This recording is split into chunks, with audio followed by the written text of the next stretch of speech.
Inang, Shalom. pada hari ini kita akan melaksanakan sermon untuk Natal ama kita besok hari. Tapi ada baiknya sebelum kita sermon, mari kita bernyanyi dari Kidung Jemaat, Hai Dunia.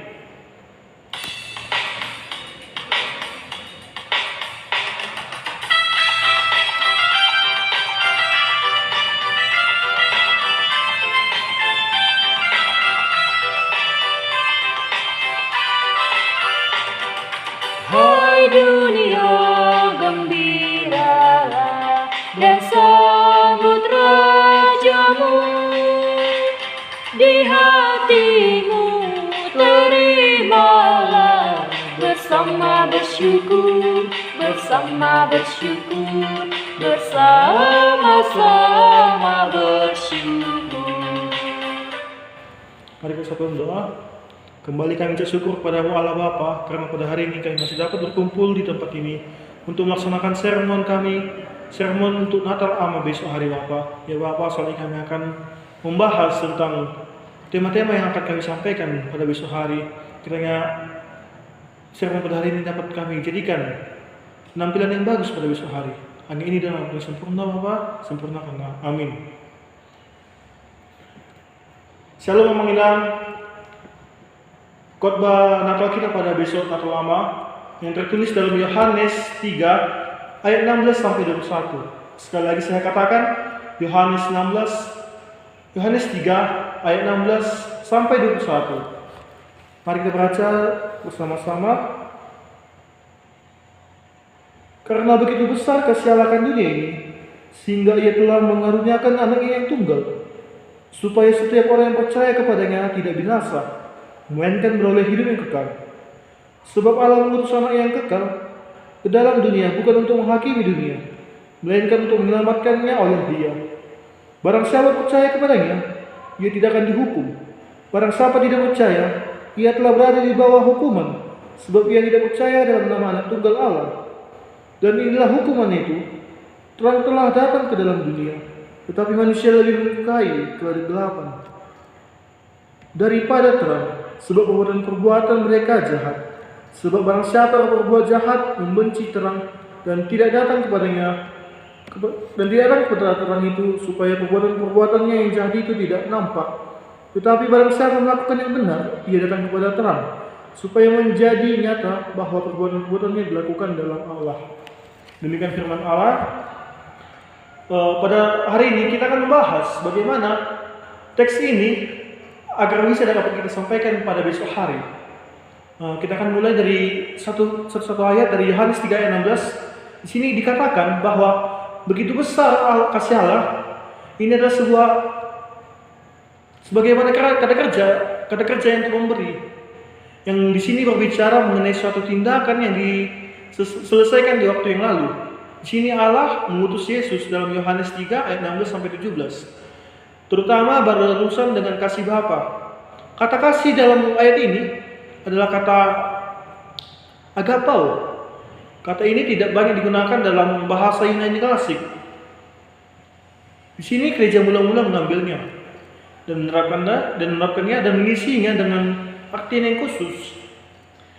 Dalam konteks tertentu, kata ini berhubungan dengan kasih Bapa atau kasih dari anak. Namun demikian kata ini digunakan secara negatif mengenai kata kasih manusia itu. Bisa kita lihat dalam Yohanes 3 ayat 19. Sini dikatakan, dan inilah hukuman itu, terang telah datang ke dalam dunia, tetapi manusia lebih menyukai kegelapan daripada terang, sebab perbuatan-perbuatan mereka jahat. Secara teologis, kata ini bersinonim dengan beset dalam pehel, yang berarti kasih dalam konteks perjanjian Allah. Dalam bahasa Yunani atau koine di zaman Yohanes, istilah agape ini dan phileo ini pada dasarnya bersinonim atau dapat kita bandingkan dalam Yohanes 3:35. Di sini dapat dikatakan Bapa mengasihi anak dan telah menyerahkan segala sesuatu kepadanya. Di sini para penafsir ingin memperhatikan bahwa semua kata-kata yang digunakan untuk menjelaskan tentang Allah yang diboncengi oleh manusia atau antromorfis, kita harus menggunakan kata-kata menjelaskan dunia. Kita perasaan kita, sudut pandang kesetaraan kita dalam suatu upaya untuk menjelaskan suatu makhluk rohani atau Allah yang kekal, kudus dan unik.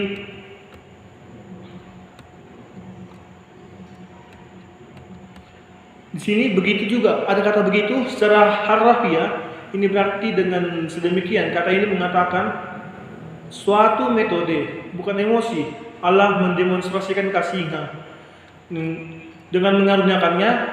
Ayat yang terdapat dalam ayat Yohanes 3 ayat 16, di sini dikatakan juga, karena begitu besar kasih Allah akan dunia ini, sehingga ia telah mengaruniakannya anaknya yang tunggal supaya setiap orang percaya kepadanya tidak binasa, melainkan beroleh hidup yang kekal.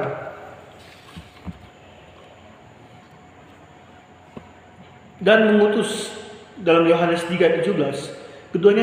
Kedua kata ini adalah kata aorist, aktif dan indikatif. Anaknya untuk mati bagi kepentingan manusia.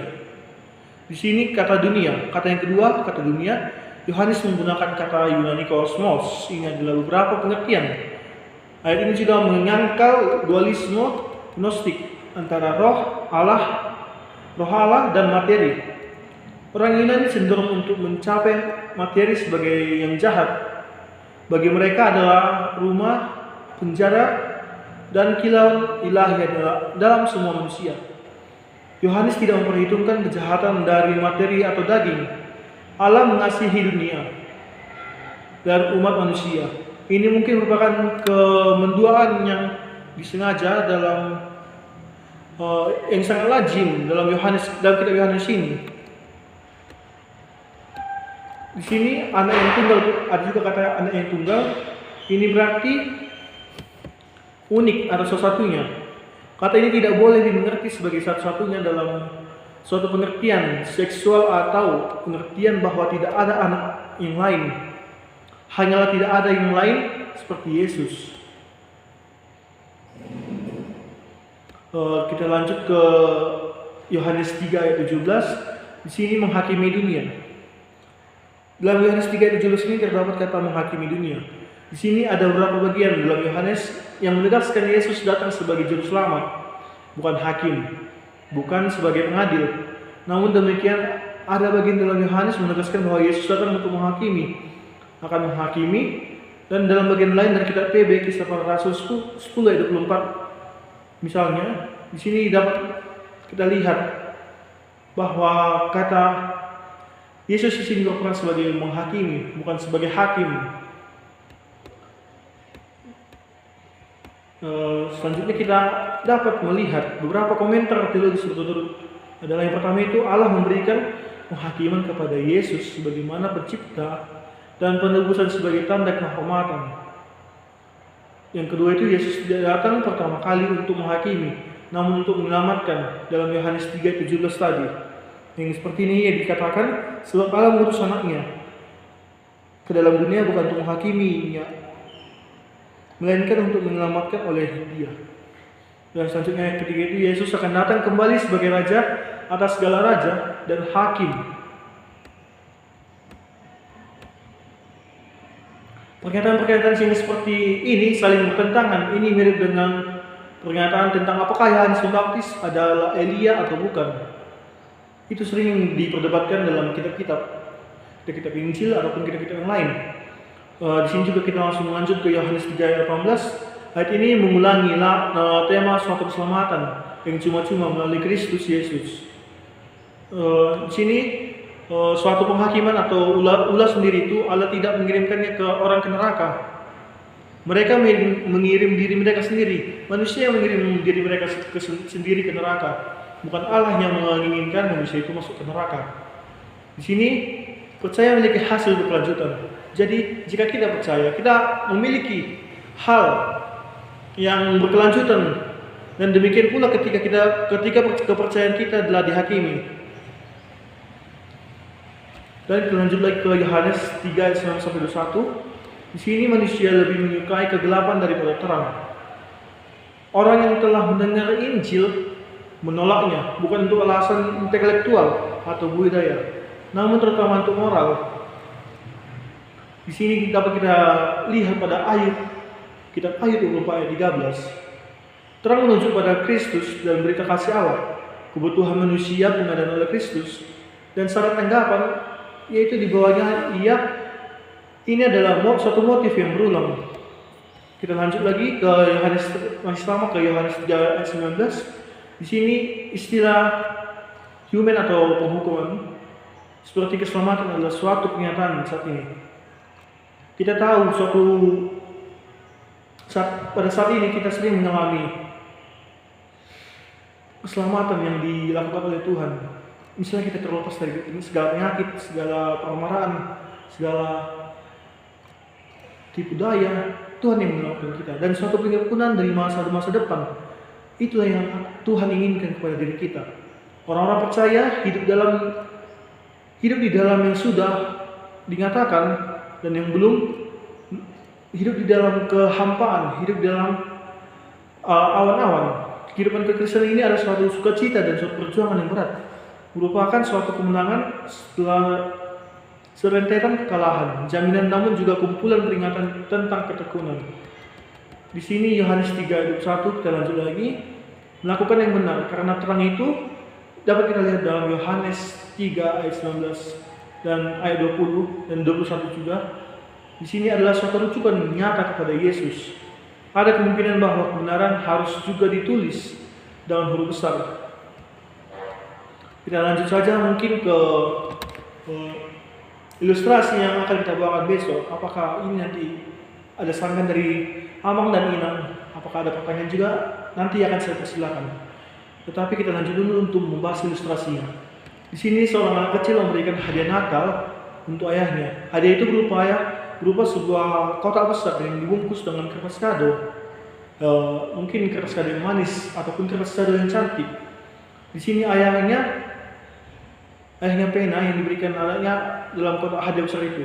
Ayahnya berpikir dari mana sampai anaknya bisa memberi sesuatu sebagai hadiah di hari Natal. Ketika Natal tiba, hadiah besar itu pun dibuka oleh sang ayah, dan ternyata kotak itu kosong. Tidak ada apa-apa.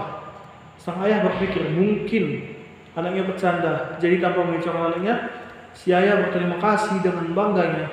Tapi anaknya malah berkata seperti ini, "Ayah, kalau ada kotak yang lebih besar lagi, saya akan membuatnya menjadi kado Natal untuk ayah. Di kotak ini kemasukkan ciuman dan sayang untuk ayah. Tidak ada kotak yang bisa menampung semua ciuman dan sayang untuk ayah, saudara-saudaraku." Di sini Amang Inang, kotak yang sebelumnya terlihat kosong itu, yang sebelumnya dianggap tidak berisi, tidak ada apa-apa, tidak memiliki hal apapun di dalam kotak itu, dan tidak memiliki nilai apapun, tiba-tiba dalam pandangan ayah kotak itu terisi penuh. Kotak ini memiliki nilai yang luar biasa, nilai yang sangat tinggi. Karena isi dari kotak itu ialah hal yang paling penting dalam kehidupan kita, yaitu cinta. Cinta seorang anak untuk ayahnya, untuk orang tuanya, cinta orang tua untuk anak. Memang tidak ada kotak yang bisa menampung seluruh cinta itu, apalagi cintanya Tuhan untuk kita manusia. Natal merupakan bukti cinta Tuhan bagi kita manusia. Allah mengaruniakan anak yang tunggal bagi kita. Dalam Yohanes 3:16 dikatakan bahwa karena kasihnya bagi manusia, maka Allah mengaruniakan anaknya, yaitu Yesus Kristus, ke dunia untuk menebus dosa manusia. Barang siapa menerima kasih karena ini, maka ia pun akan menerima keselamatan. Jika kita mampu menerima Yesus, maka kita pasti akan mampu diselamatkan oleh kita sendiri, oleh Yesus. Di sini tujuan Yesus itu untuk terlahir ke dunia ini adalah untuk menyelamatkan manusia.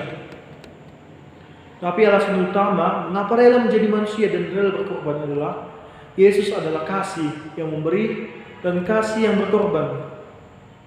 Natal Yesus Kristus adalah hadiah tak ternilai yang kita terima dalam hidup kita. Ketika malam ini kita merayakan Natal, Yesus Kristus bersama Bapak-Bapak di dalam Jumat, maka kita sedang mensyukuri pemberian Tuhan bagi kehidupan kita.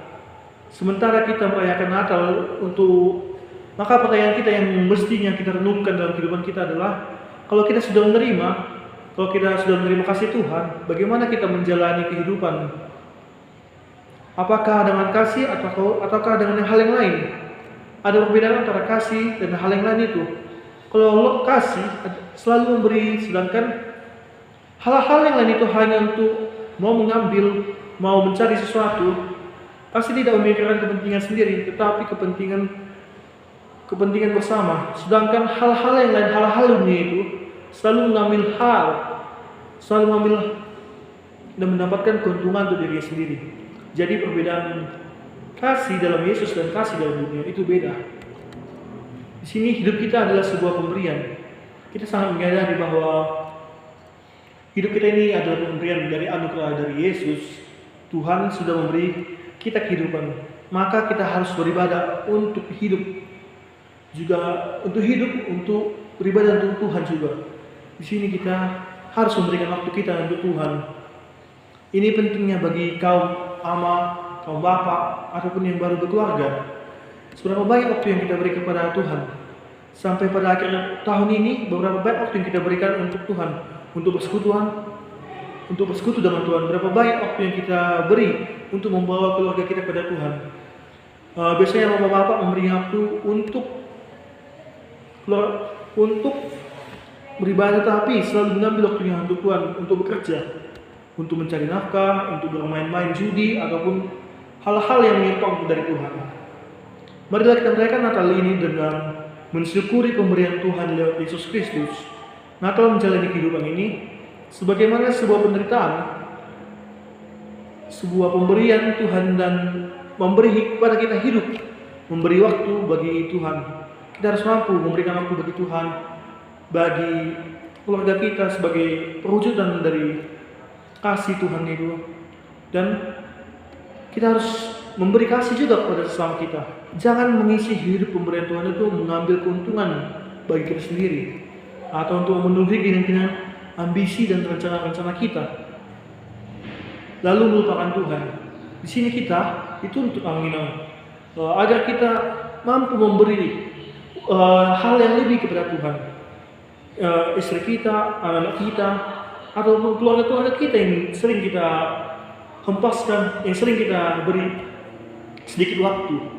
Jadi mulai hari ini kita berusaha menginang bahwa semua ini ada pemberian Tuhan. Jadi marilah kita untuk menjadi kaum bapak yang bersyukur, menjadi kaum bapak yang akan berada di surga kelak nanti. Menjadi kaum bapak sekalian sebagai bapak di dalam dunia, maka marilah menjadi bapak sebagai iman dalam keluarga juga, sebagai terang yang bersinar bagi keluarga. Ingatlah menginang yang ada di tempat ini dalam sermon kita pada hari ini.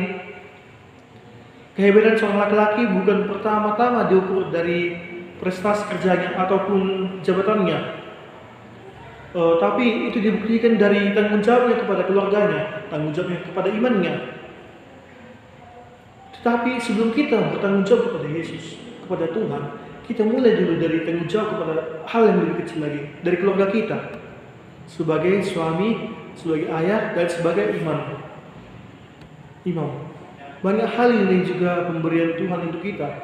Mungkin bagi kita itu hanyalah hal-hal yang biasa, yang hanya kita alami sebagai rutinitas setiap hari. Dari terbit matahari kan, mungkin kita dapat menghirup udara yang segar, itu salah satu anugerah dari Allah. Kita dapat merasakan panas maupun hujan yang tercurah dalam kehidupan kita. Itu bukan sekedar sebuah proses alam, itu pemberian cinta Tuhan, pemberian anugerah Tuhan. Kita harus bersyukur karena kita bisa menikmati semua pemberian sampai hari ini, sampai pada saat ini di sermon ini. Entahlah, kita mungkin sering berpikir bahwa pemberian Tuhan itu menyenangkan, ataupun apa yang kita miliki itu adalah juga pemberian Tuhan. Istri kita, anak-anak kita, pekerjaan kita, semua adalah pemberian Tuhan. Marilah kita menjadi kaum bapak yang bersyukur, sebab Bapa di surga menjadikan bapak-bapak sekalian, amang-amang sekalian sebagai bapak dalam dunia. Maka marilah menjadi bapak, menjadi amang-amang sebagai imam dalam keluarga, sebagai terang yang bersinar bagi keluarga. Ingatlah amang terutama, kehebatan seorang laki-laki bukan pertama-tama diukur dari prestasi kerja yang tinggi, jabatannya ataupun di kantor, tapi dibuktikan dengan tanggung jawab yang dimulai.